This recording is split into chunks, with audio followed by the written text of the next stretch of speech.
Hello नमस्कार सुप्रभात मेरे प्यारे साथियों। आज के इस सेशन में हम सभी लोग डिस्काउंट से संबंधित क्वेश्चन को सोल्व करेंगे जो आपके डेली एग्जाम के लिए काफी इंपॉर्टेंट है।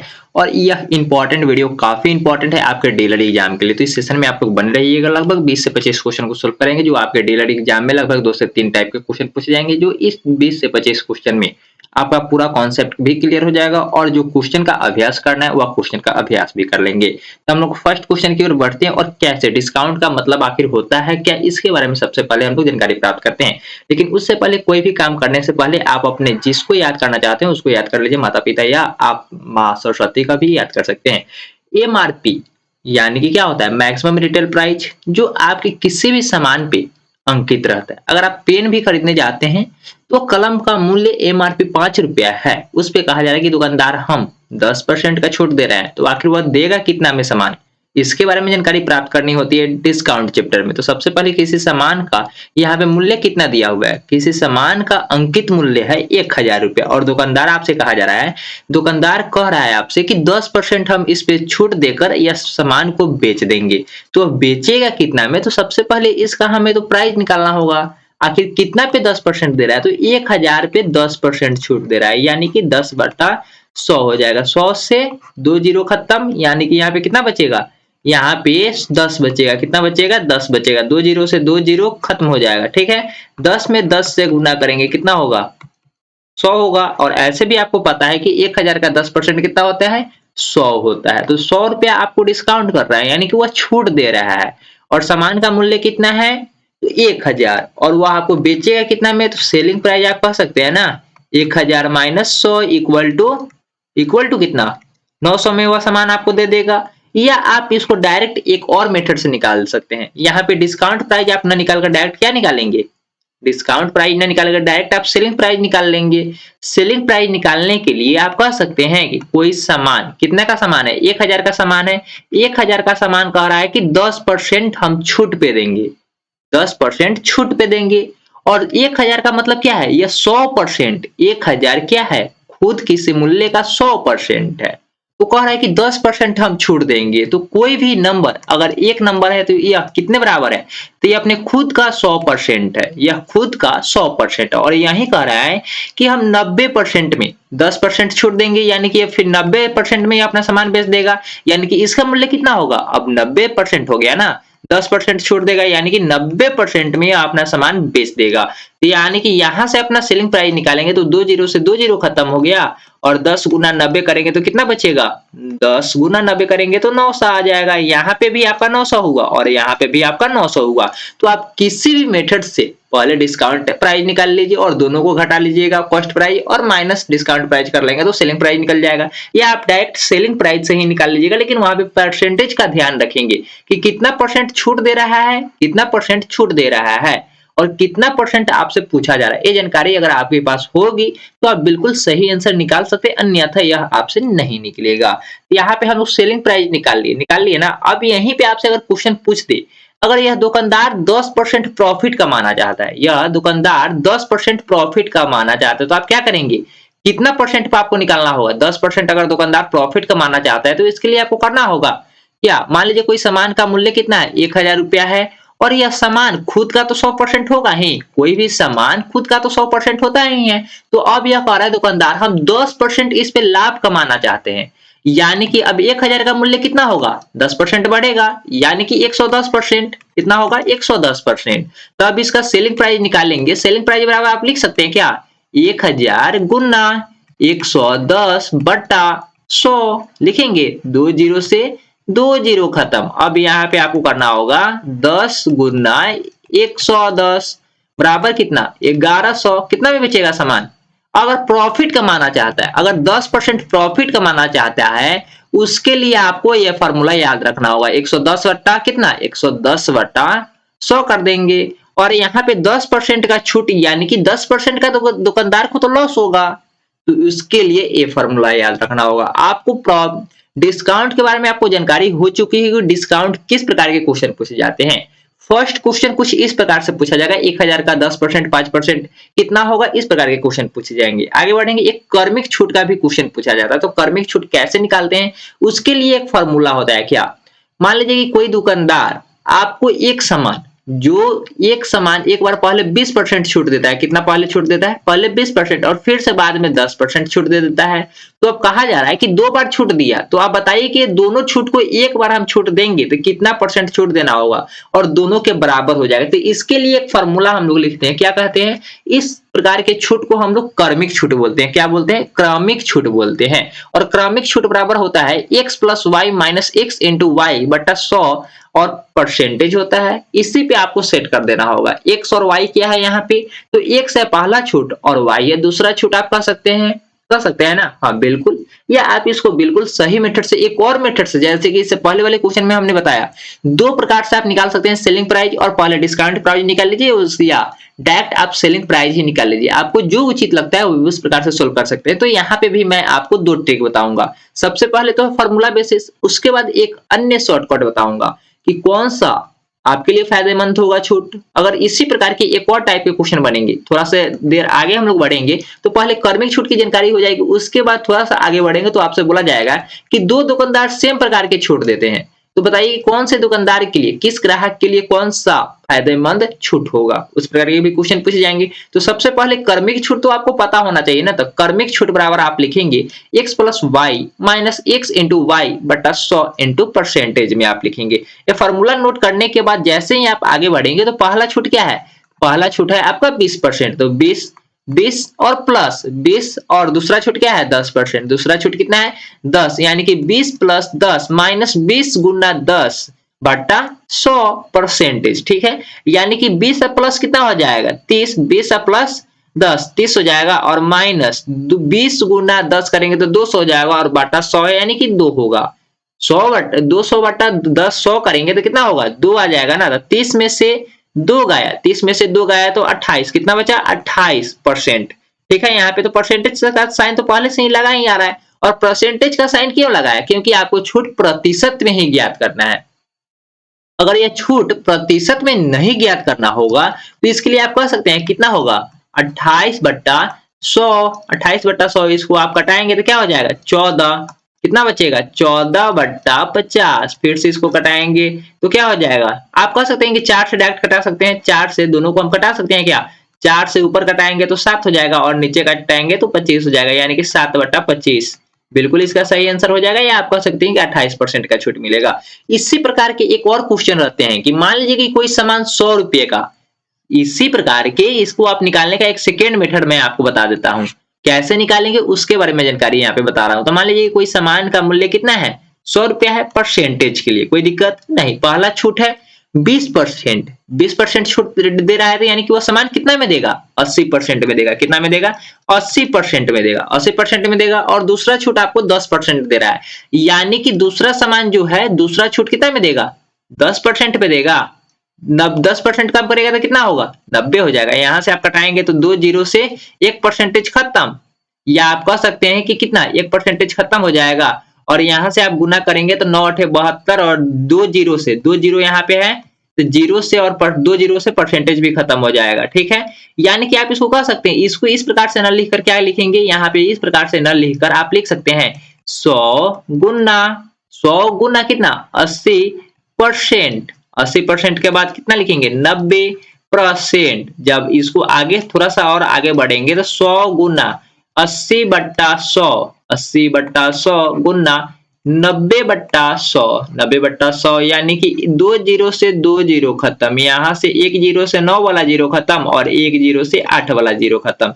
तो कितना हुआ 72 रुपया का छूट मिलेगा, यानी कि 28 रुपया। अगर किसी सामान का मूल्य 100 रुपया है तो वह सामान कितना में देगा, अब आपको सेलिंग प्राइस हम लोग याद कर लिए हैं, तो सेलिंग प्राइस कितना में होगा 72 रुपया में देगा। इसी प्रकार से अगर किसी सामान का मूल्य कितना है 1000 रुपया है तो 28% छूट हुआ, 28% छूट हुआ, यानी कि 1000 का 28%, 1000 का 28% निकालेंगे तो कितना होगा 200 कितना 280, 280 हो जाएगा। तो 1000 में से आप 280 घटा लेंगे तो कितना बचेगा 700, 700 कितना 720 बचेगा, कितना बचेगा 720 बचेगा और वह सामान 720 रुपया में दे देगा, यानी कि 28% छूट होगा।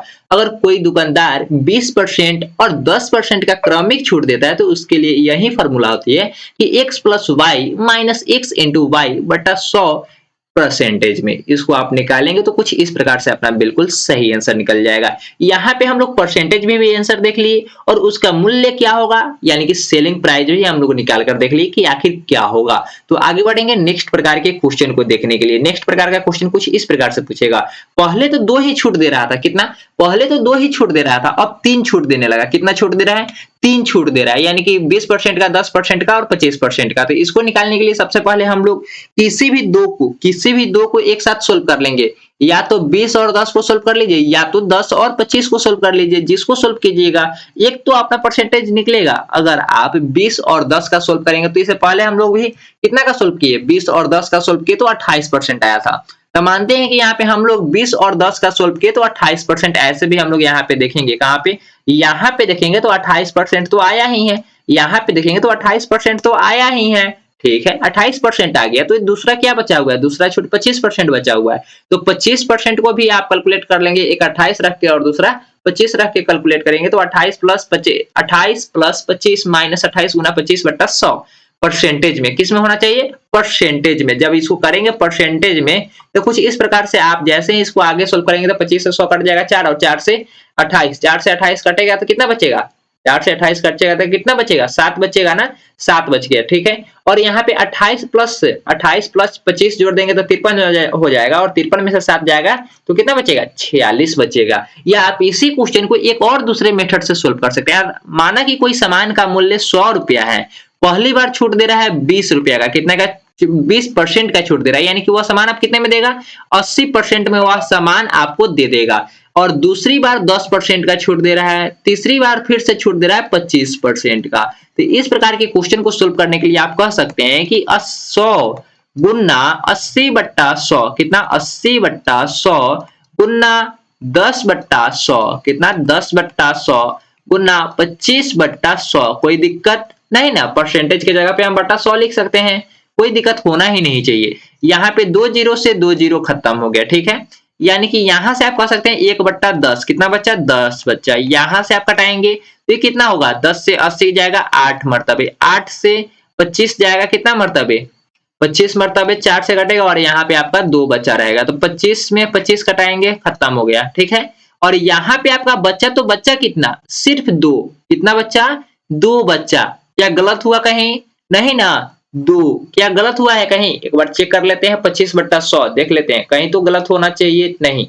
यहाँ पे चेक करेंगे, फिर से एक बार कटाने की कोशिश करते हैं, हो सकता है कि बाई मिस्टेक कहीं से कट गया हो। अगर इसका आंसर कितना आना चाहिए, 56 आना चाहिए था, 46 इसका बिल्कुल सही आंसर आना चाहिए था। और सेलिंग प्राइस कितना निकलता, सेलिंग प्राइस अपना निकलता 54% आता, कितना, 54 आता, 54 इसका बिल्कुल सही आंसर होता है। लेकिन यहाँ पे अभी हम लोग कटाए हैं तो कुछ मिस्टेक हो रही है, फिर से इसको कटाने की प्रयास करते हैं और आखिर होगा तो होगा क्या। इस प्रकार के क्वेश्चन को थोड़ा सा भी मिस्टेक होगा आपसे तो उसका बिल्कुल सही आंसर निकलेगा ही नहीं। इसमें कोई लिखने में दिक्कत नहीं ना है, कोई दिक्कत नहीं है। जब दिक्कत है नहीं तो यहाँ से हम 2 जीरो से 2 जीरो कटा लेंगे, कोई दिक्कत नहीं। जब आगे बढ़ेंगे तो हम कह सकते हैं, यानी कि यहाँ से 25 से 100 गया, 25 से 100 गया यानी कि 4 बच्चा, और 4 से 20 मरतबे, कितना मरतबे, 20 मरतबे 80 चला गया, 20 मरतबे 80 चला गया।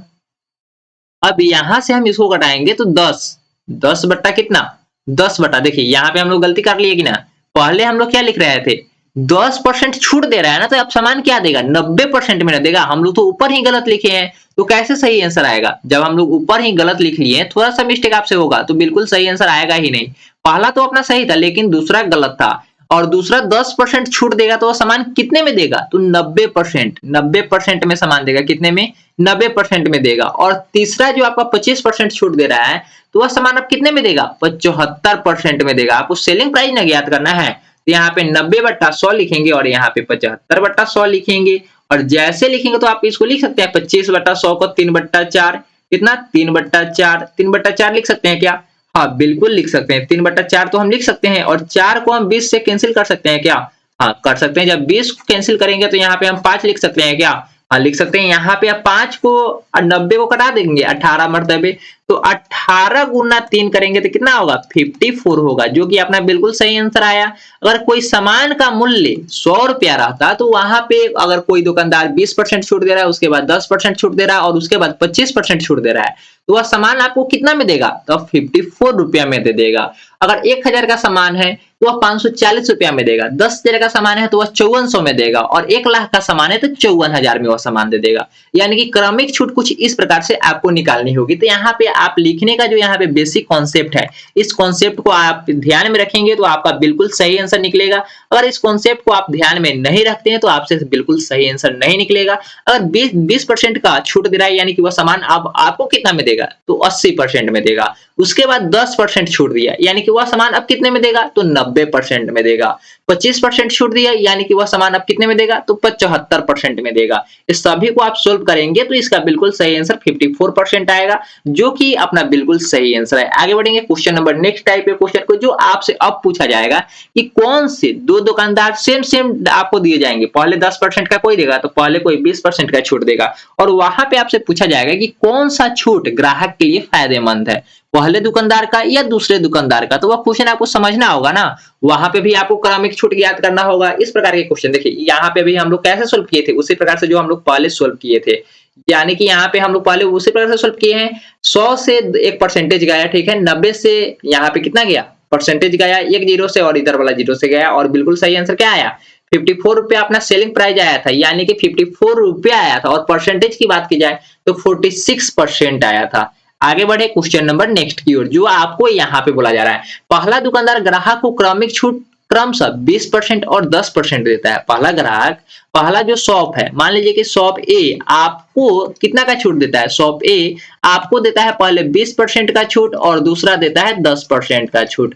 और शॉप बी जो है, शॉप बी है, सेम ग्राहक को, उसी ग्राहक को देता है पहले 25% का छूट, पहले 25% का छूट और बाद में 5% का छूट। तो अब बोला जा रहा है कि ग्राहक के लिए कौन सा छूट बेहतर है, पहले 20% का छूट लेना या पहले 25% का छूट लेना बेहतर है। आप लोग तो सोच रहे होंगे सर यहाँ पे भी 20% है और यहाँ पे भी 10% है, दोनों को जोड़ेंगे तो कितना होगा। अगर दोनों को हम जोड़ देते हैं तो 30% हुआ, कितना 30% हुआ, और 25 और 5 को जोड़ेंगे तो 30% हुआ। सर दोनों तो बराबर ही है, सर दोनों तो बराबर ही है, लेकिन आप थोड़ा सा गौर से ध्यान करेंगे और यहाँ पे क्रमिक छूट निकालेंगे तो आपको पता लगेगा कि नीचे वाला यानी कि शॉप बी वाला छूट ग्राहक के लिए फायदेमंद होगा, क्योंकि यहाँ पे आपको कुछ ज्यादा रुपया बचेगा और शॉप ए के पास कम रुपया बचेगा, यानी कि वो आपको कम छूट देगा। वह तो दे रहा है लगभग तो उतना ही सेम दे रहा है, छूट तो उतना ही दे रहा है, लेकिन यह आपके लिए फायदेमंद शॉप ए वाला नहीं होगा। आपके लिए फायदेमंद कौन होगा, तो शॉप बी होगा। इसको हम लोग निकालते क्या है, कैसे निकालते हैं, तो इसके लिए एक शॉर्ट ट्रिक है। क्या है, यहाँ पे 20-10 2% दिया हुआ है, आप लिखा सकते हैं 20% और 10%, दूसरा है 25% और 5%, ये दोनों को आपस में गुना कर दीजिए तो यहाँ पे कितना होगा 200%, यहाँ पर 200% और नीचे में 125%। अगर जिसका कम आता है वही ग्राहक के लिए क्या होता है, फायदेमंद होता है। अगर दोनों क्रमिक छूट का योग गुणनफल कम आता है तो वही ग्राहक के लिए बेहतर छूट साबित होगा। तो इस क्वेश्चन को हम लोग सोल्व आखिर करेंगे तो करेंगे कैसे, तो 20 और 10 का क्रमिक छूट हम लोग तो पहले बहुत शुरू से ही निकालते आ रहे हैं। 20 और 10 का क्रमिक छूट कितना होगा, तो 28% के बराबर में होगा, 28% के बराबर में होगा। और इसका सेलिंग प्राइस कितना होगा, तो 72 होगा। कितना होगा, सेलिंग प्राइस 72 होगा। सेलिंग प्राइस 72 हो जाएगा और अपना छूट की बात की जाए तो 28% हो जाएगा। इस प्रकार से जैसे ही अपना तो निकल गया 28%, 20 और 10 का निकाले तो, और हमें किसको निकालना होगा 25 और 5 का, तब तो क्रमिक छूट निकलेगा ना दोनों का, तब तो कंपेयर हम कर पाएंगे कि शॉप ए वाला पहले ज्यादा देता है कि शॉप बी वाला। तो शॉप बी वाले के लिए जब हम जैसे ही निकालेंगे 25 और 5 का क्रमिक छूट, तो उसके लिए हम लोग लिख सकते हैं, उसके लिए हम लोग क्या लिखेंगे, उसके लिए हम लोग लिख सकते हैं क्या, उसके लिए हम लोग क्या लिखेंगे 25 प्लस 5 माइनस 25 गुना 5 बट्टा 100 मल्टी परसेंटेज, क्या लिखेंगे परसेंटेज क्या लिखेंगे, परसेंटेज लिखेंगे 28.75। यहाँ से 25 हो जाएगा, 25 और प्लस 5 कितना हो जाएगा 30 हो जाएगा। और उसके बाद यहाँ से घटाएंगे तो 25 से 4 मरतबे जाएगा और इसको घटाएंगे तो 1.5 और 28 0.75% आ जाएगा। कितना आएगा? 7.85% आ जाएगा। यहाँ पे हम लोग देखेंगे तो पहले ग्राहक के लिए आपको क्या हुआ? फायदेमंद कम हुआ, जबकि दूसरे ग्राहक आपको ज्यादा छूट दिए। और कितना दिए? तो 28.75% दिए। यानी कि दूसरा ग्राहक आपको ज्यादा छूट देता है, तो ग्राहक दूसरे वाले शॉप वाले के लिए ग्राहक का ज्यादा बेनिफिट होता है, और शॉप बी में ही ग्राहक जाकर अपना सामान खरीदेगा, क्योंकि वहीं पे उसका ज्यादा लाभ हो रहा है। इससे पहले आपको शॉर्ट ट्रिक बता भी दिया हूं, यहाँ पे नोट भी किया हुआ है। अगर शॉप ए में 20% छूट दिया जा रहा है पहले, उसके बाद 10%, तो दोनों का गुणनफल कितना हुआ? 200% हुआ। और दूसरे शॉप वाले में 25% और 5% का दे रहा है, तो 125% हुआ। गुना करने पर कम हो तो वही फायदेमंद सौदा होगा। जिसका गुणनफल कम होगा वही सौदा ग्राहक के लिए फायदेमंद साबित होगा। लेकिन दोनों दुकानदारों का क्रमिक छूट का योग बराबर होना चाहिए। क्या होना चाहिए? क्रमिक छूट बराबर होना चाहिए। क्रमिक छूट कैसा होना चाहिए? तो बराबर होना चाहिए। यहाँ पे कुछ सिस्टम दिक्कत होने की वजह से लैपटॉप हैंग कर रही है, या तो सिस्टम प्रॉब्लम आ रही है, जिसकी वजह से आपकी क्लास को यहीं पे डिस्टर्ब करना पड़ रहा है, स्टॉप करना पड़ रहा है। फिर से अपनी सेशन बहुत जल्द कल सुबह में जो डिस्काउंट की टॉपिक बाकी रह गए हैं, वो डिस्काउंट के टॉपिक के साथ साथ CI और SI यानी कि सिंपल इंटरेस्ट, कंपाउंड इंटरेस्ट के वेरी इंपॉर्टेंट टॉपिक को बहुत जल्द अपलोड कर दिया जाएगा डीबीएस स्टडी यूट्यूब चैनल पे। ये सेशन आपको कैसी लगी वीडियो में कमेंट करके निश्चित रूप से बताइएगा। चलिए तो आज के लिए इतना ही था, फिर मिलेंगे कल नए वीडियो के साथ। Thanks for watching this video. Bye bye. जय हिंद, जय भारत।